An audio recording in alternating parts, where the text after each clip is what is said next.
नमामि रामं रघुवंशनाथं काम्यानां कर्मणां न्यासं संन्यासं कवयो विदुः सर्वकर्मफलत्यागं व्याहुस्ताग विचक्षणा. We call Krishna. That means you have to give up all the activities that are based on material desire.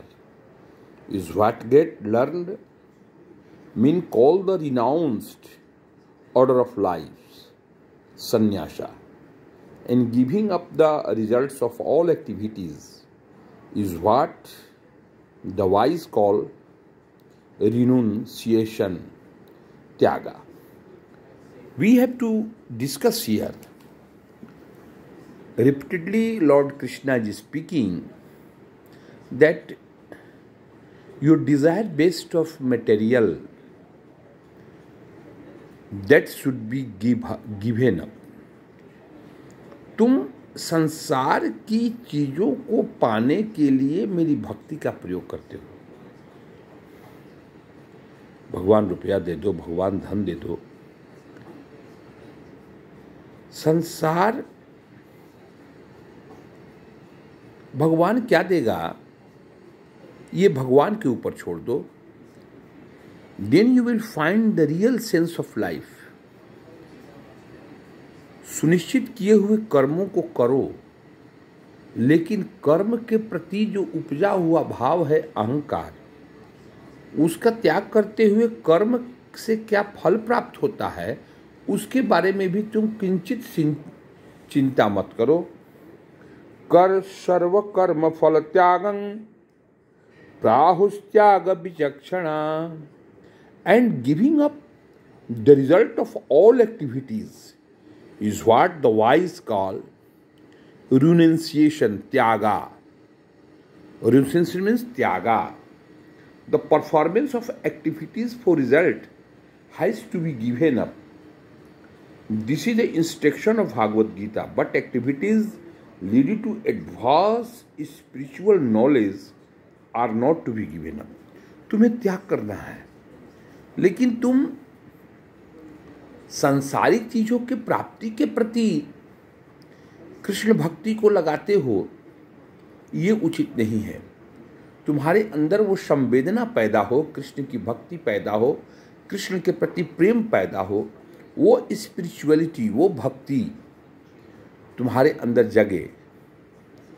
इसके लिए अगर लगाते हो तो कर्म फल की इच्छा करना सर्वदा उचित है, लेकिन संसारिक कार्यों के प्रति कर्म फल का त्याग ही उचित है. But activities leading to advance spiritual knowledge are not to be given up. This will be made clear in the next verses. In the Vedic literature there are many prescriptions of methods for performing sacrifice for some particular purpose. There are certain sacrifices to perform to attain a good sun or to attain elevation of the higher planets, but sacrifices promoted by desire should be stopped. However, the sacrifice for the purification of one's heart, for the advancement in the spiritual science, should not be given up. Lord Krishna repeatedly speaking that सर्व कर्म फल त्यागं, जो तुम कर्म करते हो,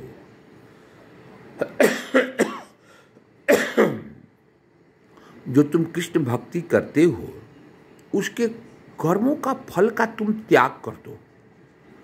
इससे तुम्हें जिंदगी में और तुम्हारी सोच में एक बहुत ही बड़ा परिवर्तन आएगा.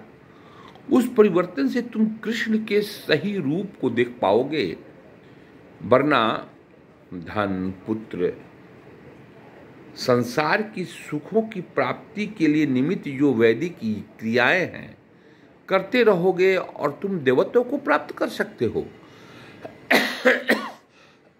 लेकिन वहां पर भी शास्त्र कहता है क्षीणे पुण्य मृत्यु लोका, जब तुम्हारे पुण्य का क्षय होगा पुनः मृत्यु लोक में आना पड़ेगा। लेकिन अगर तुम कर्मफल का त्याग करते हो तो उस पुण्य का कभी क्षय नहीं होगा। धन्यवाद।